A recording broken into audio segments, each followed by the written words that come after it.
வணக்கம். இன்னைக்கு பப்ளிசிட்டி அப்படிங்கிறத தான் எல்லாருமே விரும்புகிறாங்க.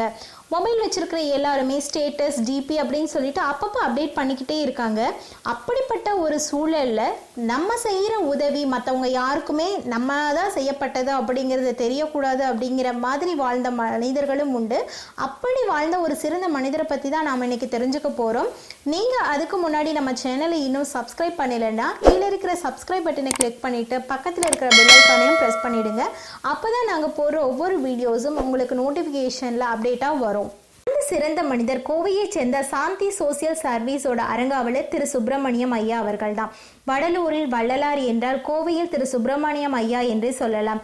நோய்களில் எல்லாம் கொடிய நோய் அப்படிங்கிறது பசிங்கிற நோய் தான். அப்படி பல பேரோட நோய்க்கு மருந்தா இருந்திருக்காரு திரு சுப்பிரமணியம் ஐயா.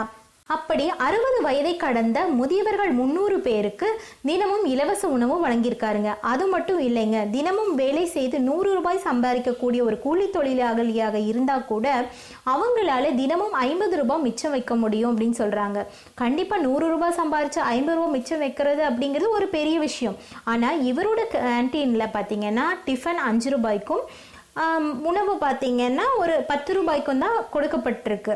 அப்படிங்கும்போது கண்டிப்பாக அவங்களால மிச்சம் வைக்க முடியும். நிறைய பேர் வேலை தேடி கோயம்புத்தூருக்கு போன இளைஞர்கள் இந்த எல்லையில் பகுதியில் தான் பார்த்தீங்கன்னா இருந்திருக்காங்க. ஏன்னா அங்கே உணவு வந்து கம்மியான விலையில் கிடைச்சிருக்கு அப்படிங்கிறது. உணவு கம்மியான விலையில் கிடைக்கிறது கூட ஒரு பெரிய விஷயம் இல்லைங்க. அது எவ்வளவு தரத்துடனும் சுவையுடனும் சுத்தத்துடனும் இருக்குது அப்படிங்கிறது தான் ரொம்பவே பெரிய விஷயம். அதைய வந்து இவர் கொடுத்திருக்காருங்க. அதுதாங்க ரொம்ப பெரிய விஷயம். இவருடைய கேன்டீன் அமைஞ்சிருக்கக்கூடிய பகுதி கோவையில் உள்ள சிங்காநல்லூர் பகுதி. இந்த பகுதியை சுற்றிலும் 3 கிலோமீட்டர் அளவிற்கு எந்தவித ஹோட்டல்களும் இல்லை அப்படிங்கிறது தாங்க ரொம்ப பெரிய விஷயம்.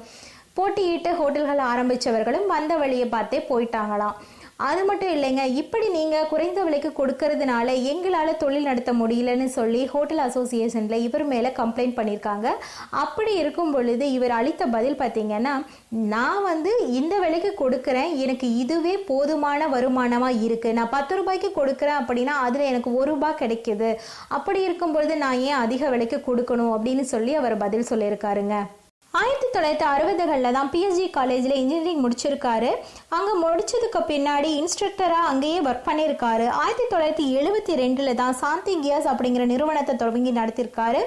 அதையும் சிறப்பாக கொண்டு போயிட்டு பல நாடுகளுக்கு இயந்திரங்களுக்கான உதிரி பாகங்களை வந்து தயாரித்து கொடுத்திருக்காரு. அதில் வெற்றியும் கண்டார். தன்னுடைய மனைவியின் மறைவுக்கு பின்னாடி தான் 1996 சாந்தி சோசியல் சர்வீஸ் அப்படிங்கிற ஒரு சமூக சேவை நிறுவனத்தை துவங்கி நடத்திட்டு வந்திருக்காரு. இப்போ சாந்தி கேஸ் நிறுவனம் வேறொரு தனியார் நிறுவனத்திற்கு கொடுக்கப்பட்டு விட்டது. 96க்கு பிறகுதாங்க இவர் முழுக்க சேவையிலேயே இறங்கிட்டாரு. உணவகம் மட்டுமல்லாது பெட்ரோல் பங்க், பள்ளிகளுக்கு இலவச கட்டிடங்கள் கட்டி கொடுத்தல் மற்றும் ஆசிரியர் இல்லாத பள்ளிகளுக்கு இவர்களோட பொறுப்பின் கீழ் ஆசிரியர்களை நியமித்து கொடுத்தல், மருத்துவ சேவை, மின்மயானம் போன்ற பல்வேறு சேவை பணிகளை இவங்க இந்த அறக்கட்டளையின் மூலமாக செஞ்சுட்டு இருந்திருக்காங்கங்க. இன்னைக்கு ரேட் பெட்ரோல் வந்து 80 ரூபாய் அப்படின்னா இன்னைக்கு அவங்க என்ன விலைக்கு வாங்கியிருக்காங்களோ அந்த ஸ்டாக் முடிகிற வரைக்குமே அவங்க வந்து அதே ரேட்டுக்கு தாங்க கொடுத்துருக்காங்க.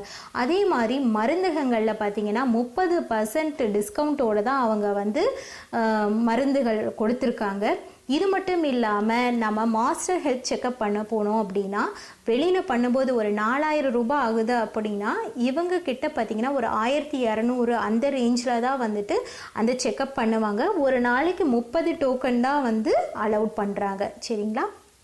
இப்படிப்பட்ட சிறந்த மனிதர் தன்னுடைய முகத்தையும் முகவரியும் யாருக்கும் காட்டலை அப்படிங்கிறது தாங்க ரொம்ப பெரிய விஷயம். ஊடகங்கள் இவரை தொடர்பு கொண்டு ஐயா நாங்கள் உங்களை தெரியப்படுத்தணும் அப்படின்னு சொல்லி கேட்டதுக்கு அது எதுக்கு தேவையில்லாத வேலை, நான் செய்கிற உதவி கடவுளுக்கு மட்டும் தெரிந்தால் போதும் அப்படின்னு தான் சொன்னாரா.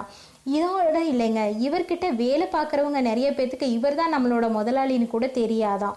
அந்த அளவுக்கு எளிமைத்தன்மை கொண்டவர். நம்ம இவரை சந்திக்கணும்னா எளிதில் சந்திக்க முடியுமா.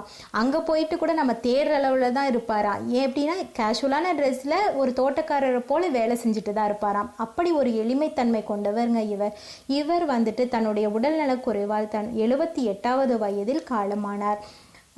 இந்த வீடியோ உங்களுக்கு பிடிச்சிருந்தா லைக் பண்ணுங்கள், ஷேர் பண்ணுங்கள் அண்ட் கமெண்ட் பண்ணுங்கள். தேங்க்யூ.